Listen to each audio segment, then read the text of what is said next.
This was not only the darkest dynasty in Chinese history, but arguably the most absurd and grotesque one in world history. In just 28 years, 6 emperors, most of whom were deranged or cruel.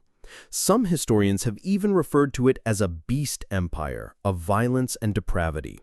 So just how outrageous and unspeakable were the things these emperors did? Hi everyone, welcome to our Dynasty Stories series. Today's topic, Northern Qi.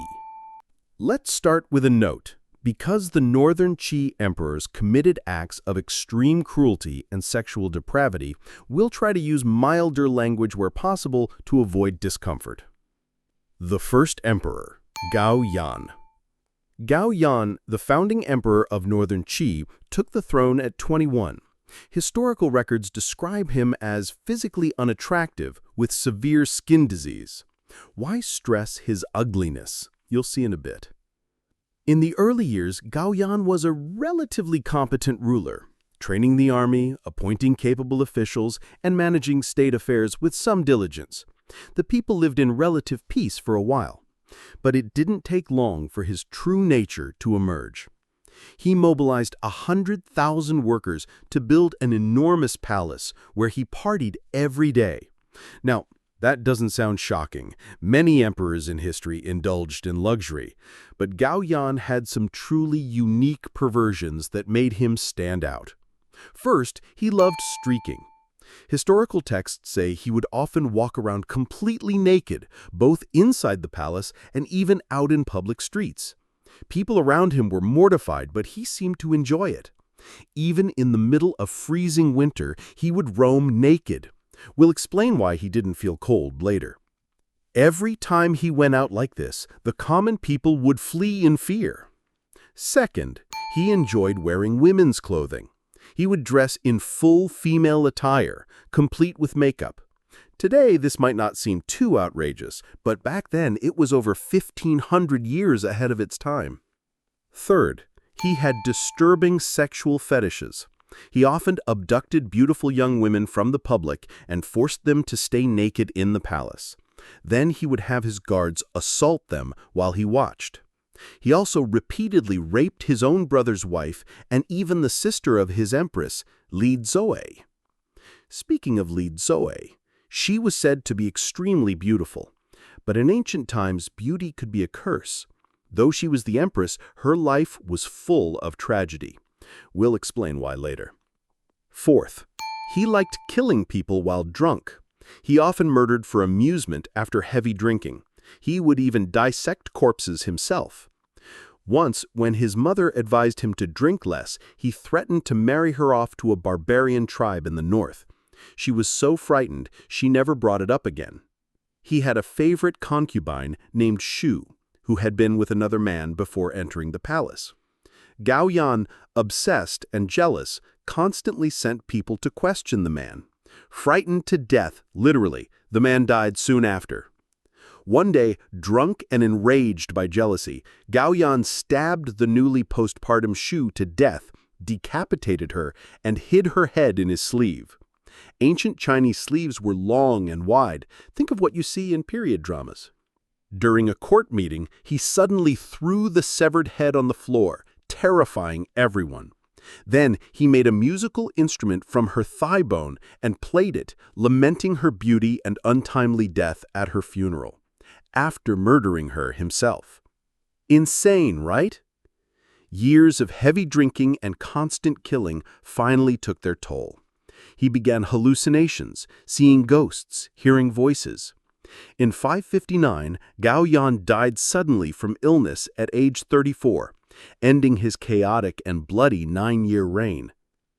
The second emperor, Gao Yin. His 15-year-old son, Gao Yin, ascended the throne. Due to his young age, his uncle, Gao Yan, Gao Yan's brother, helped manage the government. But Gao Yan's influence grew, and the following year he staged a coup, deposing Gao Yin and demoting him to nobility. Before his death, Gao Yan had told Gao Yan that if he wanted the throne, he could have it, but not to harm Gao Yin. Even their mother made Gao Yan a promise not to kill the boy. But fearing future revenge, Gao Yan had Gao Yin secretly murdered at just 17 years old. He ruled less than 2 years and left no heirs. Ironically, Gao Yin was probably the only normal emperor of Northern Qi. The third emperor, Gao Yan. Gao Yan became emperor in 560 at 26. In terms of governance, he was relatively competent. He cracked down on corruption and avoided war. However, guilt over killing his nephew haunted him. He frequently hallucinated, seeing Gao Yan with a sword coming for revenge. While hunting one day, Gao Yan's horse panicked and he fell, suffering fatal injuries. He died at 27 after just a year on the throne. Before dying, he passed the throne not to his son, Gao Yin, but to his brother, Gao Zhan. Why? Because Gao Zhan had supported him during his earlier coup against Gao Yin, and he had promised to make him emperor. On his deathbed, Gao Yan asked only one thing: spare his son's life. But once Gao Zhan became emperor, he killed Gao Yan anyway to eliminate any threats. The fourth emperor, Gao Zhan. Gao Zhan was as cruel as his predecessors. He lusted after Li Zoe, Gao Yan's former empress. She refused, so he threatened her son's life. Terrified, she gave in and even became pregnant with Gao Zhan. One day her son came to visit her. Knowing she was pregnant with her late husband's brother's child, she felt unbearable guilt and refused to see him. When her son said he already knew, she was devastated. After giving birth, she killed the newborn girl, overwhelmed by shame. Gao Zhan was furious. He had her son killed, stripped her naked, beat her to a bloody pulp, stuffed her in a sack, and threw her into a ditch. Luckily, a kind servant rescued her, and she lived as a nun in a monastery until the fall of Northern Qi. Gao Zhan killed many of his own relatives to secure power. Eventually, he tired of being emperor and abdicated in favor of his 10-year-old son, Gao Wei. Then he retired as Emperor Emeritus to indulge in pleasure. He spent the next 3 years drinking and partying non-stop, eventually dying at 32 from overindulgence. The fifth emperor, Gao Wei. By this time, the country was falling apart.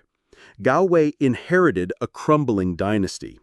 Northern Qi emperors had 2 major traits. 1, great physical health. Many were strong warriors, capable of fighting. It also sheds light on why Gao Yan wasn't bothered by the cold while streaking in winter. 2, extreme handsomeness.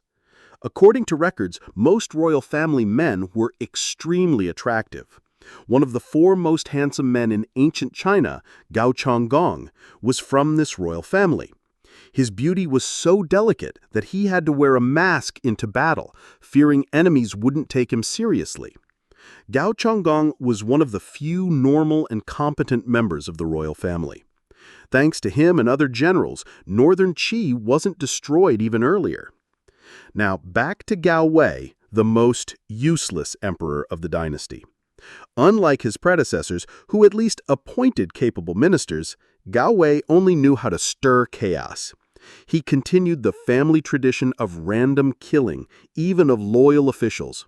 He once heard his uncle say, "I guess I'm next," and had him killed without investigation.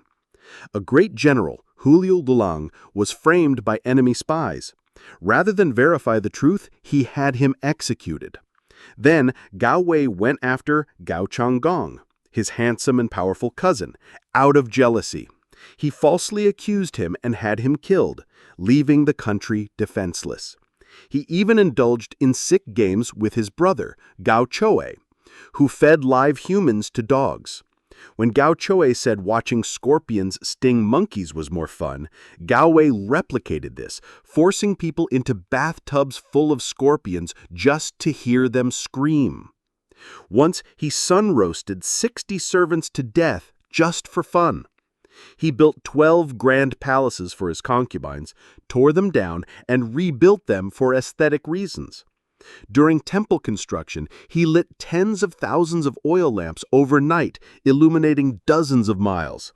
He even gave official government ranks to cows, horses, chickens, and dogs just for laughs. His favorite concubine was Fen Xiaolian, and he was obsessed with her. He once forced her to lie naked in the palace, then invited ministers to look and comment, even charging admission. He even took her to the front lines of battle for entertainment. Because she spent too much time getting ready, the army missed the best opportunity to attack, resulting in massive defeat. By 577, seeing his nation on the brink of collapse, Gao Wei abdicated in favor of his 7-year-old son, Gao Yang, then fled south with his family. But nothing could stop the fall. Northern Qi was soon conquered by Northern Zhou. Gao Wei and his son were captured and killed. And so ended the 28 years of madness. After hearing this shocking history, do you think the Northern Qi royal family had some kind of genetic mental illness? Or is it just that unchecked power amplifies the darkest sides of human nature? Leave your thoughts in the comments below. If you enjoy dynasty stories, don't forget to leave a comment. There are still so many hidden and mysterious tales from history waiting to be told. If you're interested, I can make more videos about them. In the next episode, we'll explore a story about a man who could teleport across 1,000 miles instantly.